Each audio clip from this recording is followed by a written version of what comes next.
مریض کے تقوی میں کمی ہوگی پھر بھی شفا نہیں ملے گی، اگر علاج کرنے والے کے تقوی میں کمی ہوگی تو پھر بھی شفا نہیں ملے گی۔ یعنی مریض اور معالج دونوں میں تقوی ہونا شرط ہے۔ تو جب کسی سے علاج کروائے فرق نہیں پڑ رہا تو اس بات پر بھی غور کریں کہ کوئی تقوی میں مسئلہ تو نہیں ہے، فرق تو نہیں ہے، اللہ کا ڈر اور خوف دل میں ہے علاج کرنے والے کے اور علاج کروانے والے کے۔ اب حضرت عمر رضی اللہ عنہ کی زندگی کو دیکھیں تو شیطان دیکھ کے رستہ بدل جاتا تھا۔ حضرت عمر رضی اللہ عنہ کو چلے نہیں لگائے تھے، دل میں تقوی، اللہ کا ڈر اور خوف تھا۔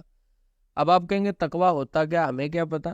تو تقوی ہے اللہ کے ڈر کا نام۔ ابی بن کعب رضی اللہ عنہ سے حضرت عمر رضی اللہ عنہ نے پوچھا نا تقوی کیا ہے؟ انہوں نے کہا کبھی آپ خاردار جھاڑیوں سے گزرا ہوں، کیسے گزرتے ہو؟ کہا کبھی اپنے دامن کو بچاتا ہوں، کبھی کپڑوں کو بچاتا ہوں، کوئی خاردار جھاڑیوں میں نہ پھنس جاؤں، کوئی کانٹا نہ چبھ جائے۔ کہا اسی چیز کا نام تقوی ہے، ایک ایک قدم پونگ پونگ کر رکھنا، اسی چیز کا نام تقوی ہے۔ یہ سوال حضرت علی رضی اللہ عنہ سے پوچھا گیا تقوی کیا ہے؟ حضرت علی رضی اللہ عنہ نے فرمایا 4 علامتیں جس میں پائی جاتی ہیں، نبی صلی اللہ علیہ وسلم کی یونیورسٹی میں بیٹھ کر لائیو لیکچر لینے والے حضرت علی رضی اللہ عنہ فرماتے ہیں جس کے اندر 4 علامتیں پائی جاتی ہیں وہ متقی شخص ہے۔ نمبر 1 الخوف من الجلیل، نمبر 2 والعمل بالتنزیل، نمبر 3 والقناعة بالقلیل، نمبر 4 والاستعداد الى یوم الرحیل۔ الخوف من الجلیل، دل میں اللہ کا خوف اور ڈر۔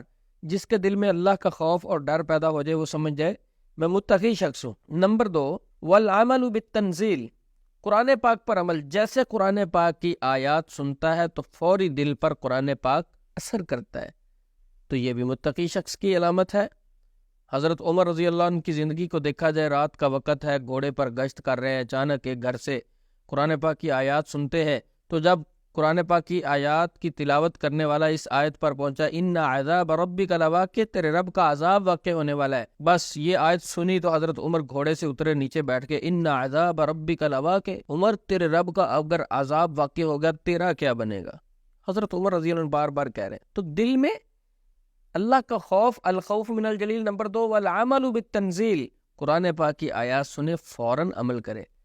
نمبر 3 والقناعة بالقلیل، جتنا دنیا کا مال اللہ نے دیا اسی پر صبر کرنے والا ہو، یعنی کسی کے سامنے ہاتھ نہ پھیلائے۔ رسول اللہ صلی اللہ علیہ وسلم نے فرمایا ما زال الرجل يسأل الناس حتى يأتي يوم القیامہ لیس فی وجہہ مزعۃ لحم، اللہ اکبر، جو بندہ لوگوں سے سوال کرتا آخرت میں اسے سزا یہ ملے گی کہ کل قیامت کا دن لیس فی وجہہ مزعۃ لحم، اس کے چہرے پر کوئی گوشت کا لوتھڑا نہیں ہوگا۔ اور دنیا میں کیا سزا ملے گی؟ لا یفتح عبد باب مسئلۃ الا فتح اللہ علیہ باب فقر، جو لوگوں کے سامنے ہاتھ پھیلاتا ہے اللہ رب العزت اس پر فقیری کا دروازہ کھول دیتے۔ دنیا میں بھی سزا، آخرت میں۔ دنیا میں فقیری کا دروازہ مانگتا مانگتا دنیا سے چلا جائے گا۔ ما زال الرجل يسأل الناس حتى يأتي يوم القیامہ، تو لیس فی وجہہ مزعۃ لحم، قیامت کے دن اس کے چہرے پر کوئی گوشت کا لوتھڑا نہیں ہوگا۔ تو والقناعۃ بالقلیل۔ نمبر 4 والاستعداد الى یوم الرحیل، آخرت کے دن کی ہمیشہ تیاری کرنے والا، آخرت کے دن کو ہمیشہ سامنے رکھنے والا۔ تو حضرت علی رضی اللہ عنہ جو نبی صلی اللہ علیہ وسلم کی یونیورسٹی سے لائیو لیکچر لینے والے، پڑھنے والے، تربیت حاصل کرنے والے، کہتے ہیں کہ میں نے جو سیکھا ہے جس بندے میں یہ 4 علامتیں پائی جاتی ہیں وہ متقی شخص ہے، اور جس بندے میں تقوی ہوتا ہے تو شیطان اس کے پاس سے نہیں گزرتا بلکہ دیکھ کر رستہ بدل لیتا ہے۔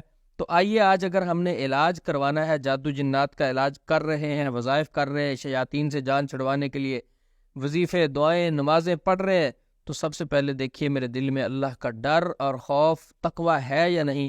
اگر نہیں ہے تو سب سے پہلے دل میں ڈر اور خوف تقوی پیدا کیجئے، پھر دیکھیں انشاءاللہ ہمیں بھی شیطان دیکھ کر رستہ بدلے گا۔ آج اگر شیطان ہمارے اوپر ہیوی آ چکا ہے، طاقتور ہو چکا ہے، تو اس میں ہمارا قصور یہ ہے کہ ہمارے دلوں میں اللہ کا خوف اور ڈر نہیں ہے۔ ایک امام صاحب کے متعلق میں پڑھ رہا تھا، وہ کہتے میں نے جانور رکھے ہوئے تھے، جب میرے سامنے کوئی جانور پدکتے تھے تو میں سمجھتا تھا آج کوئی اللہ کی نافرمانی ہو گئی ہے، میرے بیوی بچے میرے ساتھ لڑتے تھے تو میں سمجھتا تھا آج کوئی اللہ کی نافرمانی ہو گئی ہے۔ جب اللہ کی مخلوق آپ کے سامنے طاقتور ہونا شروع ہو، آپ کے سامنے بدتمیزی کرے، اور اللہ کی مخلوق آپ کے سامنے آپ کی بات نہ مانے، تو سمجھ لیں آپ نے کوئی اللہ کے سامنے نافرمانی کر لی ہے۔ اللہ سے فوری توبہ کریں، یہ دنیا کی مخلوق بھی آپ کی حیا کرے گی۔